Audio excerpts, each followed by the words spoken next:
je le vois souvent ce commentaire-là et c'est correct, on peut pas tous être d'accord, on peut pas tous avoir la même opinion, c'est ce qui fait partie de la beauté de la chose.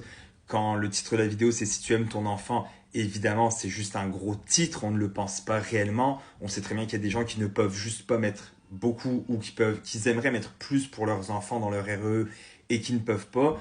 Malheureusement, ça arrive. C'est pas pour ça qu'ils n'aiment pas leurs enfants. Bien entendu, ça, on le sait très bien. Par contre, avec les temps qui courent, avec l'immobilier qui est de plus en plus cher, avec l'inflation qui n'a jamais été aussi haut, et si on regarde dans les dernières années, on voit par exemple en 2001, avec les taux d'intérêt actuels, c'est comme s'il fallait mettre 4 fois et demi son salaire pour acheter une maison annuelle, alors qu'en 2025, on parle qu'il faudrait mettre 10 fois son salaire annuel pour pouvoir acheter une maison. Donc, il y a un problème quand même par rapport à ça et je ne comprends pas qu'on peut pas. C'est nous qu'on a décidé de faire des enfants. Moi j'en ai deux, j'ai deux petites filles, une petite fille de 10 mois, une petite fille de 7 ans. C'est moi qui ai choisi d'avoir des enfants, c'est pas eux qui sont arrivés pour dire ah tiens je viens gâcher le party. Pas du tout. On devrait, les parents devraient être responsables de l'éducation de leur enfant et devraient être responsables, s'ils le peuvent, de mettre de l'argent, de cotiser, surtout dans un véhicule fiscal comme le REEE, le R3, appelez-le comme vous voulez, qui est incroyable